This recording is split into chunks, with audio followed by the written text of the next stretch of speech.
T1 will have side selection. They pick the blue side, and I think the draft is, as always, going to have a big effect on the way these games play out. We've seen a lot of Corki losing, and that has been the main go-to for Faker. We've seen Tristana banned away and said, hey, go ahead, play Corki if you'd like. Also, Ziggs is just a tyrant in the current meta. This is really telling that they are looking towards that initial prioritization of Ziggs. I still don't think Gumayushi is amongst our best Ziggs. I think Deft, interestingly enough, a good Ziggs with build choices that are very questionable. But I have, fortunately, two Ziggs experts. If the champ doesn't get banned away, right? And I wouldn't be surprised if KT end up banning it here in the final rotation. Would leave Azir open, and both mid laners obviously absolutely love the champion. I think the last time we saw Faker on, he didn't actually look that good. I remember a couple of shuffles that didn't go the way that you really wanted to. So Ziggs, Azir, both open here, and my guess is that T1 is going to prioritize picking up that Ziggs, and it is the case. And this is the danger, because if KT decide to prioritize the Azir here, they're leaving the Tristana open. And Tristana Ziggs, we've seen that combo be so good, so powerful. They opt not even to lean into it, instead securing the Lilia. It is something we've seen banned quite heavily against Ona. The last of the AP jungles to really be high priority. And the MF, not the worst pick into the Ziggs. Ashe is definitely a lot worse, he struggles so much, but not a huge fan. They need to make sure they get some setup. The sleepy bullet time combo is powerful, but you can't always pull it off. And I'm wondering, there are two options here. Either you go for the blind Tristana, or you go for the Azir. Azir does mean that you go very heavy on the AP. And again, normally Faker on Azir, Classic had probably the most iconic play of the last World Championship, but I don't think in recent games that he's actually been able to make it look as good as he did back then. And both Yone and Tristana are now available for BDD, both of which I think go really well together with the Lilia and have an incredible amount of power and play well into the Azir. Yeah, I'm not a huge fan of this Azir pickup here, especially if they're going to lock in the Skarner. You're so heavy in terms of AP. You really don't have the 80 damage, especially against picks like a Yone, a Lilia, and MF. They're not tanky picks, but the atomization makes them feel bulkier. The Bloodthirster for MF, you know, we've seen a lot of Bruiser, Yone, Lilia with the healing, and often go on things like the Andrew. So if they start to atomize some MR, T1 are really going to struggle. And the thing is, Zeus can obviously pick a champion with AD, but he's not going to have counterpick. So some major concerns. We do see the Yone coming out for BDD. He's been very proficient on this pick. Looked incredible yesterday. Goes really well together with the Lilia, provides additional setup, and it works both ways, right? Yone can set up for Lilia, Lilia can set up for Yone, and then you have the MF ult on top of all of that. Definitely something that T1 is going to have to find a way to pilot, as we do see. And I actually really like this. As you point out, Zeus is going to look to try and get a carry here, because otherwise I think you are really lacking damage towards the top side of the map. You end up locking something like a Cassante, Skarner, Azir. Really isn't going to be the early pressure that I think you're looking for. And you want to play towards those grubs with the Ziggs already there for you. And what KT can do is just, if it doesn't get banned, Barrel will just R4 Leona here. And then they get the counter pick for Perfect. This though makes me wonder if they're looking to just blind a Renekton and give the counter pick over to Barrel to try and punish the bot lane. Yeah, they could also just end up taking like the Rel for Barrel, although I do think the Leona is so good with the Ziggs and denies also good into MF. Yeah, so I think picking the Leona on 4 makes a lot more sense to me. And even, you know, as much as Renekton is an AD pick, not really doing enough damage to be a massive threat, especially the bot side of the map would be so lacking in that area. But actually, I'm not a huge fan of this. They've definitely lent on this in their series against BNK Ferex. They put Perfect on Cassante a lot. But you have red side, you're into Zeus. I think giving him counter pick is dangerous. We'll have to see what Barrel's going to bring out, right? Because that's the sacrifice that Perfect is making here. Not giving him counter pick, going for something that in lane can get bullied. And this shouldn't come as a surprise. Not at all. It shores up the topside weakness, incredibly strong into tanks. I'm wondering if KT want to look for a lane swap, but trying the lane swap into the Ziggs team can feel quite rough. Yeah, I think this might be the thought process, is if the Leona's picked, then Barrel could go the Poppy or the even the Alistair works well into Leona. So T1 toying with the idea of not coming into Leona here. I think this is a mistake, even though the Leona obviously does struggle a bit into the Poppy. you know, you now limit yourself to that ability to cancel that MF ult, which it's so powerful for Leona to have. So some decisions I don't necessarily agree with here, although, as you said, the Vayne, no real surprise, and does provide that damage threat. This is Beryl.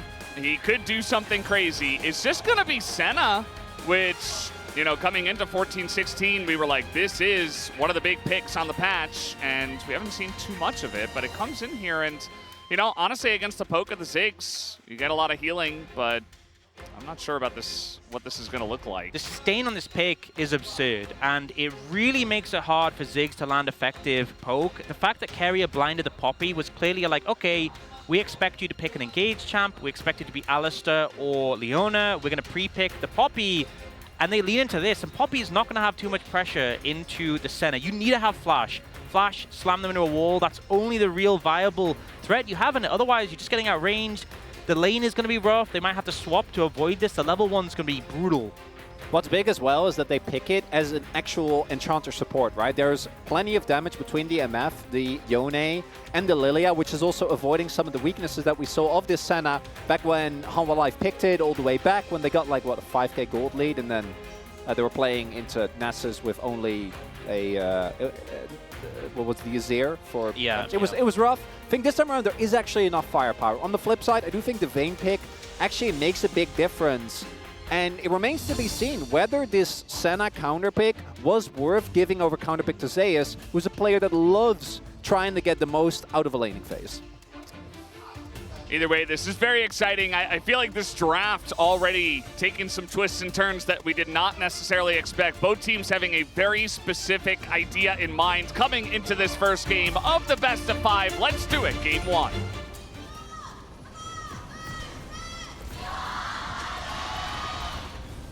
소환사의 협곡에 오신 것을 환영합니다.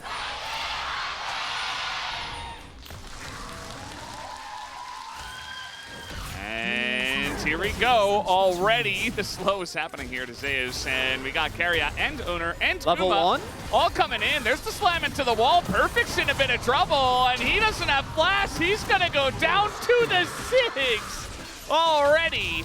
T1. Not sure if that was a bait or what, but Perfect absolutely overchases and gets punished. And speaking of which, we're just gonna face check and die.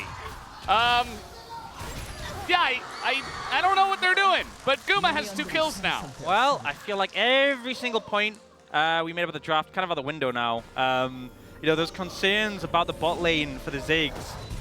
This back, gonna be able to get the tier, the fairy in the bottle, whatever it's called, not as much of an issue. That's what it's called. glowing mode. Oh, glowing mode. But the fact that you start with a tier already, the fact you have a 2-0 Ziggs, minute 1, this couldn't have backfired more for KT.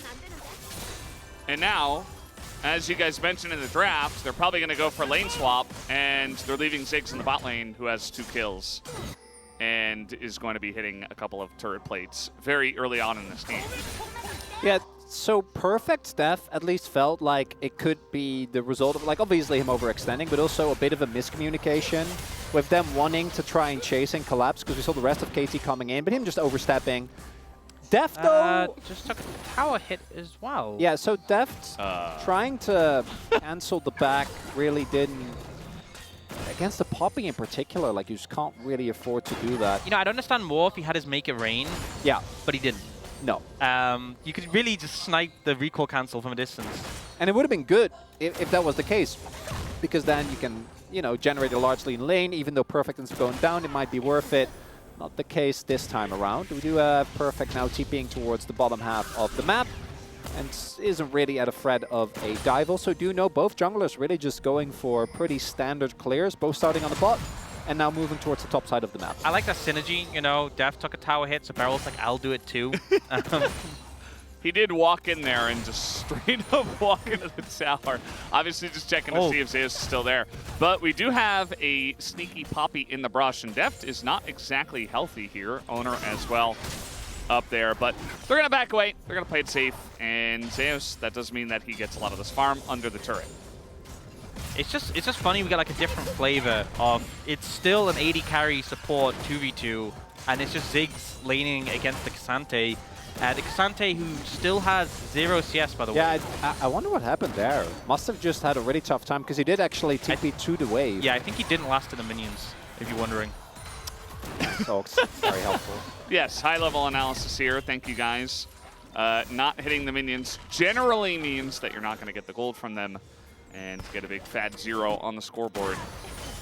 This is something where, like, the def initially, this is a player that is in his first really, obviously he did play a little bit last year, but was still eligible for Rookie of the Split. Is still sitting on 0. Like, how is he still on 0? well, that's my 4 minutes. So that's what I was going towards, right? Like, I actually think that getting an early def like that for a player that is in his first qualifier, extremely high pressure situation, might lead to a bit of tilt. And the fact that out of the, I imagine, what, like 10, 12 CS that he could have gotten, he's only gotten 4. That's not good. Yeah, nice little angle here onto the Senna. Barrel almost definitely going to have to flash. Doesn't even bother. He's just going to take the death and die. Down he goes. That's a kill over to Zeus now. If you were wondering how the carries were doing on the side of T1, they're pretty excellent right now. The threat with this trio of the Vayne, Skarner, Poppy, if one of them hits you into a wall, you're going to be there until you're dead. Like the Condemn and the Wall Slam, I think Beryl made the right choice not flashing there, because you're still just going to die if you do. So saves us summoner for later, but it kind of shows these double-ranged bot lanes so much more vulnerable to ganks in comparison. Now the situation here for KT right from the get-go, obviously feeling quite rough. Sizable gold lead here for T1 at 5 minutes, right? 1.3, 1.4k.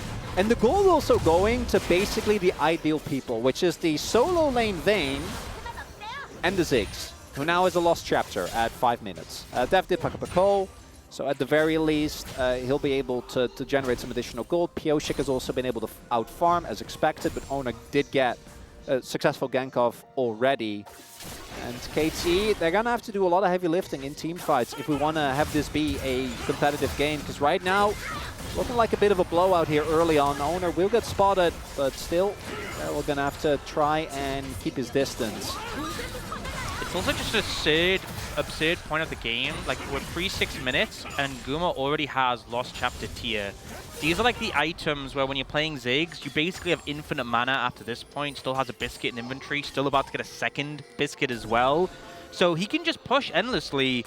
And Deft, in comparison, you know, later on, the MF gets Bloodthirster, and you can have more presence, you know, healing up with any poke. That's not going to happen for a long time now. So we see Pioshik able to get one of the grubs, but T1 moving into challenge. You can see the wave pushed up top, and they will contest those. I also think that Perfect being behind is actually a really big deal as the CSing struggles continue. Because if you look at the KT composition, outside of Perfect being there as a front line, like the rest of the team are pretty fragile, right? You're looking at maybe Liliac can set up a play like here. Oh, he's going to flash, or rather satchel out of the way early, and then he will flash. Really respecting the potential setup of the Lilia. Pioshik trying to flash in to make that happen. Here comes the Ghost out of Perfect, trying to punish the Vayne. Not always an easy thing to do, as Zeus is being chased down the lane, and Perfect doesn't quite have the range to do it, and now you're being run down as he gets that third bolt into Perfect. But a gank out of level 4 Senna. Not always the most interesting. Here comes Keria, but he's just going to walk by. Yeah, just some ability there for Zeus to get away from that one. And the thing is, this Senna not doing too much damage at this point, really. And obviously, if you're going to enchant to build, never really will. So Zeus does lose sums, and it is a bit of a trade down because Ghost is shot a cooldown, but Zeus still in a pretty fine spot. I think Perfect just happy he gets to hit minions for a little bit. But the wave's actually in a bad spot. It's frozen here, so this could end up being a rough spot for Perfect overall. You can see he was walking towards bot lane and kind of changing his mind here. You see Beryl very desperately trying to get it. It should be able, gets it into the turret now, so not going to be the end of the world, though. Nope, Zeus is able to pull it. And obviously, like, Beryl has to respect they know that there's plenty of people towards the bot side of the map. But then who goes bot? You know, I guess they're going to reset and send Def there. He just have to. Yeah, he does have, yeah, can make his way over quickly. It feels like they have to do so much work just to try and accommodate the rough spot this Cassante has ended up in. I mean, it was always going to be a bad lane matchup into the vein, but yeah, a lot of switching around just to try and minimize the deficit. But it's still, I mean, look at the CS gap in the top lane. There's a CS gap opened up in the bot lane. On top of the fact Guma has those 2 kills. Leads all over the place right now, and you can see the XP lead as well. Guma the highest level in the game by a hefty margin.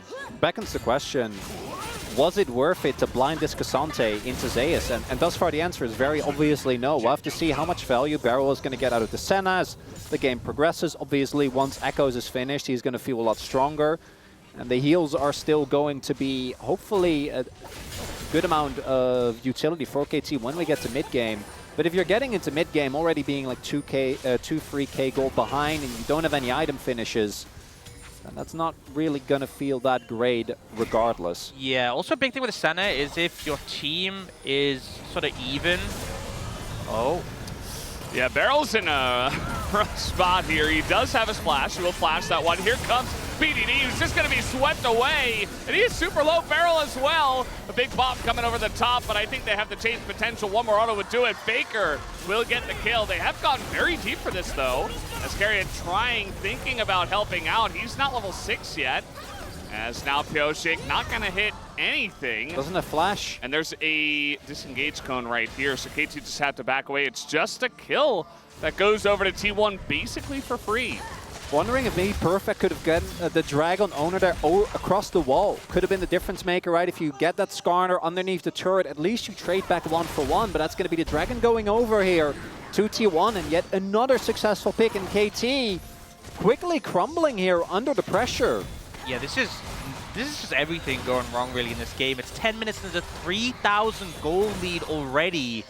And you're into plenty of picks that scale exceptionally well. On top of that, you know, the Senna, we talk about the value this pick can have, but if you're behind, people will just die. Like, you won't get a chance to sustain them up when a Ziggs ult and Q is just deleting them from the map, especially a Senna who ends up being so squishy when behind.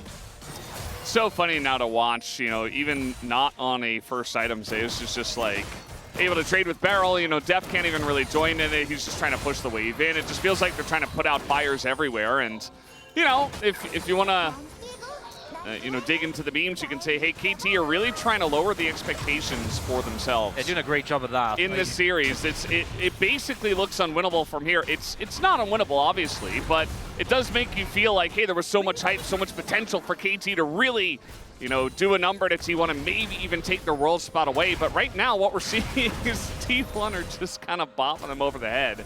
And T1 are just playing a pretty basic playing game. It feels like KT are not really meeting the expectations right now.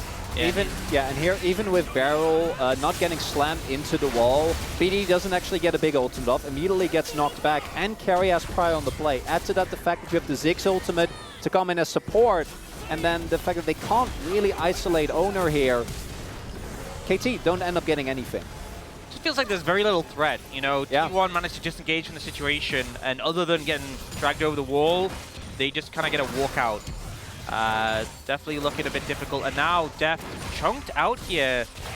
Wow. Again, doesn't have the blood. Yeah, there's Carria, and he just swings by, hits him once, drops the Ignite, and gets the kill. And Def doesn't get to play the game at all. He didn't even hit the E on Def. Nope. It was just a, what was it, a drive-by ult that killed him? I think maybe Ignite Buckler. I don't think the ult even hit him. I think it was Ignite Buckler. I think he just autoed once and ignited. And that was it. I mean, Def doesn't exist right now. Zeus, does he exist is the question. He's still got a flash. Meanwhile, there's a fight going on between the supports, and Curry is winning that one big time. Can he actually get the kill? Yes, he can. And now he's on the run here. Might be in a bit of trouble, especially with the TP coming in. But Perfect basically just TPs for nothing, and they eventually kill Carrier while Faker's solo farming bot. You know, in terms of the fact that Carrier got gold, no assist, and BDD got the kill in return, in terms of gold distributed, that's worth for KT. For the mental edge, Carrier definitely gets it from that one. Solo killing Beryl there. I want to see how that came about, but this is that first moment where he Hex flashes over the wall. Def super low. Yeah, just literally. I think it was the Q caught him, Q and Ignite there. Yeah. Over the edge of it. And then here, just half HP. Yeah. Yep. Wow. It's very straightforward. Gets the catch. Also, I do want to note, as we see there, the TP coming in here from Perfect, like an answer to the TP that came through from Guma. But it does mean that Faker just gets to be completely unmatched in bot side, just shoving that wave. More CS is going to get missing, and it even further builds upon this gold lead that is being found. As Keria is just running this map on the Poppy. Yeah, also Guma has been extremely accurate with his Qs. Can sometimes be difficult with the weird balancing mechanics and stuff, but he's basically just plopping it on the heads of every enemy that's in his range, and nobody gets to play the game against his fed Ziggs. Meanwhile, Beryl, well, he's in the game, but he's not really, as he's dead again for the 4th time at 13 minutes. And there's the satchel coming in, maybe asleep here. There's the flash as well. He does have teammates nearby, but not quite close enough, as Guma finally does get punished. And now Owner will go down as well, and finally KT gets something on the map. Great bait by Beryl there. Yeah! Classic Beryl! A lot of resources burned by T1. A bit of an overcommit. More happening. Yeah, Keria's just kind of getting in there, and this is actually a bait because the TP's here, Faker's here as well. Dev is just dead, and now Faker gets the scoop here on a Pyosik. Nice Senna ult to help out, and BDD is desperate, but the Condemn comes in, and the knock into the wall. It's exactly what you were talking about. You're just up against the wall forever, and now the Vayne is going way too deep for this, actually, and will get punished. BDD will survive. The healing from Beryl coming in a little bit clutch there. A very scrappy back and forth. You can see the plates though. Guma missing out on the 15 plate dream, but that is so much gold in favor of T1. So even with this play, a bit of a comeback from KT, they are still so far behind. And yeah, so they use a lot onto the center. And then Guma ends up stepping here. And the critical difference is Pyosik lands the passive, so the sleep comes in. The flash doesn't end up meaning anything. And then here, Owner tries to extend the play, doesn't actually get the knock into the wall, and even if he did, wouldn't have really made a difference. As a result, KT think that they have an opportunity, have vision as well, so know that Keria's coming in, but it's this TP, crucially, that ends up being a big problem. Def just ends up going down, even with the Yone trying to make his way back in. And then this is so painful for BDD. It's what you were talking about earlier. Condemn into stun. And the fact that he's playing into Poppy as well, which even limits dashes even more. And the healing there means that BDD doesn't die. Oh, is that enough? Here we go again. I don't think so. Owner gonna miss his ult. Also went for the Zeeks here. Pretty common on Skarner, I guess. One of the only junglers as a tank in the jungle to actually still get that item. Faker just gonna take out a turret, and this is the second Drake of the game. It's a Cloud Drake, and already 2 going in the hands of T1, making it a Mountain Soul on the cards for them.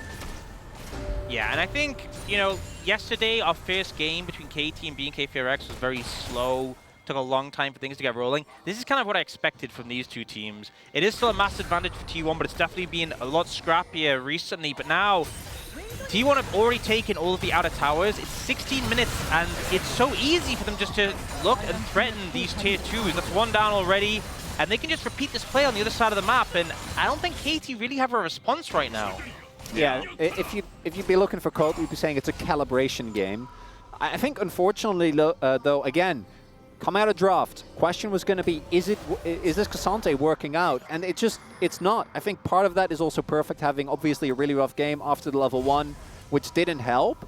But it also feels like, particularly against T1, one of the biggest strengths that they have found is if Zayas gets to counterpick and gets to take over the game. And this is coming from, I think Zayas really having a very up and down year. A lot of moments where he just is able to finally, but then overextends in the side lane. But if he's this far ahead, as we have seen, like even trying to collapse on him, at worst, he generally will trade 1 for 1. But I just don't understand why, when you're on red side, that is a situation so you get Senna. I just don't think it's weird. I don't think, I don't think it's 0-4. You know from the last series that this was the matchup that you had an issue in. We saw in the BNK KT series, they were doing these long swaps to try and protect Perfect. And now they blind pick on red side for him. It just doesn't make sense. It feels like it's completely the wrong approach. So, you're trying to insulate your top laner, because this has been brutal. And I know obviously the level 1 impacted as well, but Yeah, it's not. Don't let Zeus pick Vayne. It's not just per effect. I think Deft and Barrel have also definitely struggled, but I do think a lot of the effects follow as very nice BDD. knock up here. BDD, man, this is one way you can still win the game as, the denial from Cario is insane. It's still going to be a kill, but now they're in a bit of trouble as so many low health bars. We got the TP coming in. Nice stasis from the side of Pyoshing as Barrel is burning down a bit, but nobody has actually died yet on the side of KT, and they have some healing as well. So for now, it's just Zeus that has gone down. And BDD is trying his best, okay? Someone is he's trying to hold everything together here. By itself, not enough, but we'll get the flash, we'll get the kill onto Zeus, and we're slowly starting to see the Senna value come through. If they can just stay alive and pick off members one by one, it's still a 6k gold deficit. This alone is not going to be enough, but it's got to be moments like this that maybe bring KT back into the game. This was such a good play from BDD, but I think the deficit in terms of gold is why this was so difficult. That interrupt area was beautiful, and they managed to get away without losing anyone, but it's so close, and I think a lot of KT members played it well, but the gold deficit is making it so difficult, and Guma, you know, one thing with Ziggs is if you're missing your skill shots, you're obviously not really doing any damage. He's not missing, and he is doing ridiculous damage right now. He is so fed, working towards a Rabadon's third. If any CC lands, there's a fair amount of CC from T1, an ult will be enough to just execute someone. Yeah, he's going full damage builds as well. He knows that the only real tank is Cassante, who's also building armor for the main. As, yeah, this is what I was talking about. You know, he presses one button, and Barrel basically dies.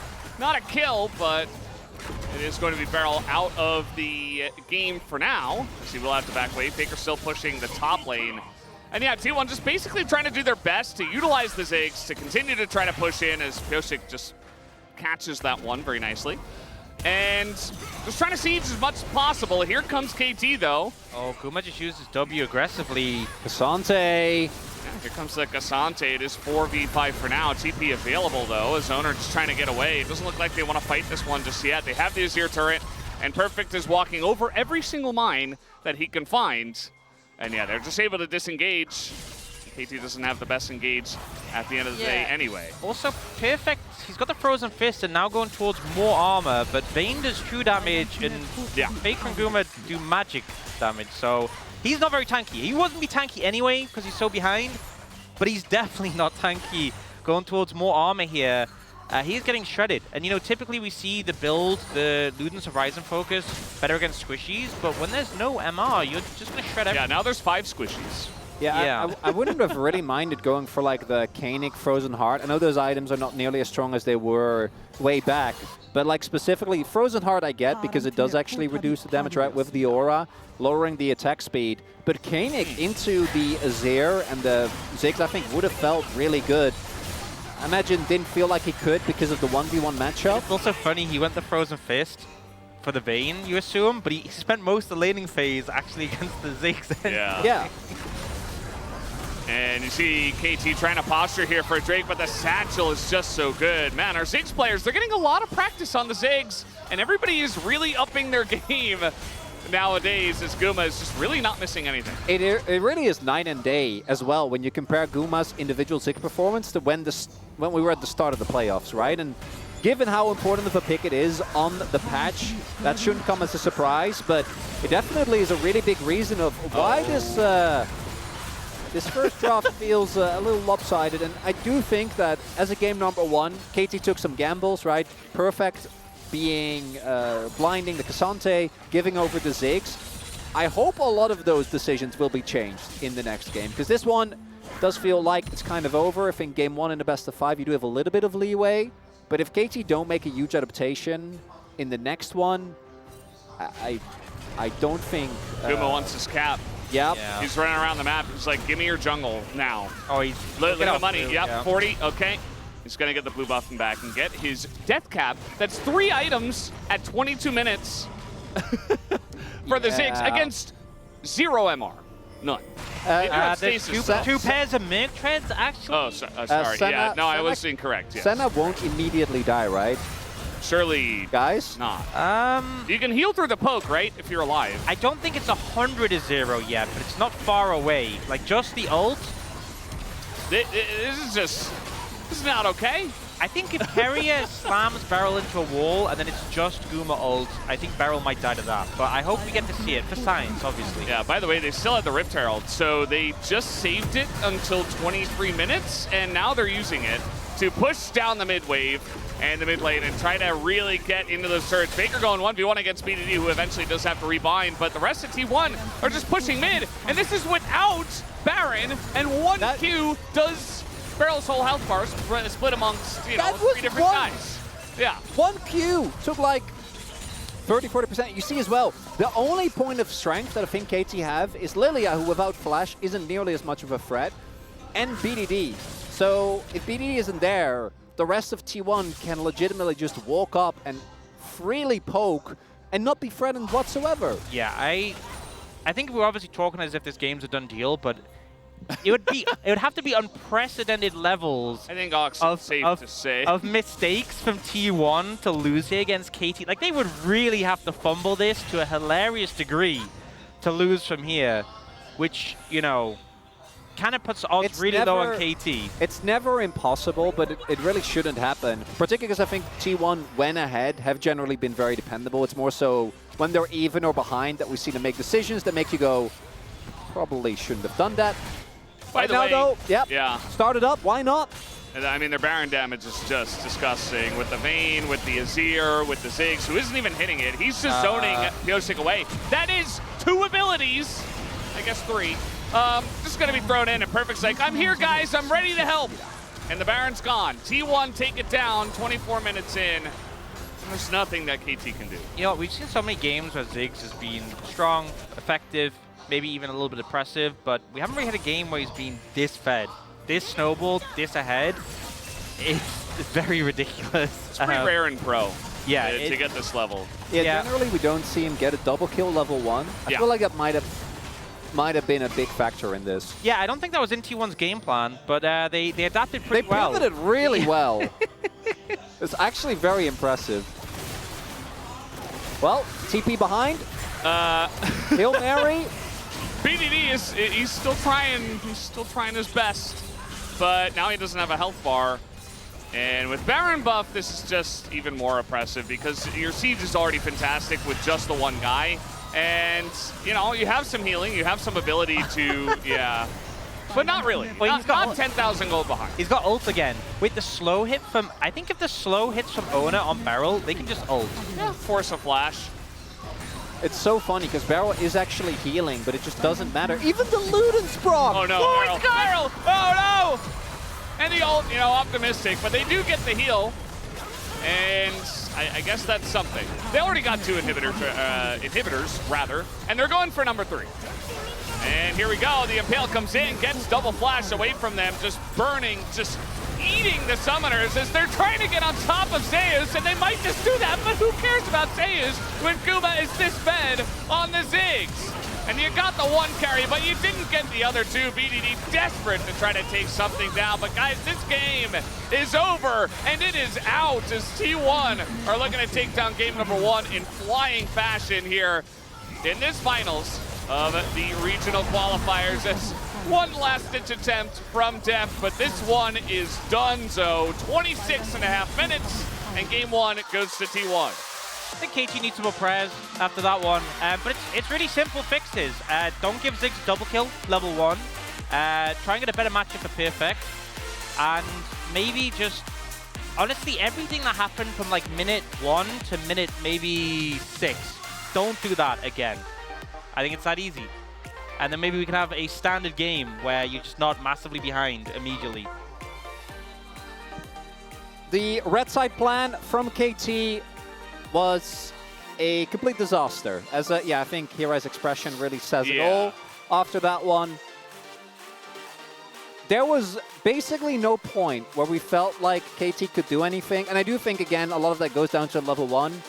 But ideally, when you make a gambit in a game 1 draft of a best of 5, at least you get data. I feel like you also don't get any data because of how the game played out. Like, maybe in a game where Guma doesn't do 35k damage and gets a double, like maybe the Senna works, right? Maybe you can make it happen. Instead, Perfect ends up having an absolutely rough game. And part of that was the match, but I think also clearly this player having a tough time of dealing with the pressure that he is under right now.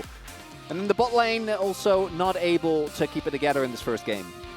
They went boom. In so many ways, they went boom. Let's see if they can bounce back for game 2. Yeah, Ziggs definitely had a great time in that first one. Guys, we're going to take a break and have the space to break down game number 1. We will be right back.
풀 많이 빠졌거든. 나 자긴 한다. 천천히 천천히. 얘네 높여, 얘네 높여. 나 봐줘. 아래. 아래 상황 좋은데. 아래 맞아. 괜찮아, 상황 괜찮아. 아래 좋아, 아래 좋아. 봐줘. 싸움 이겨. 릴리야. 얘네 풀 많이 빠졌어. 다섯 풀. 요네 높여야. 얘네 잘만 할 듯? 나 써볼게. 이거 나머지들 둘다 풀이야. 끝나겠다. 세나 힐 빠졌다. 나 3초, 스킬 3초. 나 워머고 있고. 그냥 매면서 해봐. 야, 밀면서 해봐. 들어간다. 너프. 나팀. 안 패션. 나이스.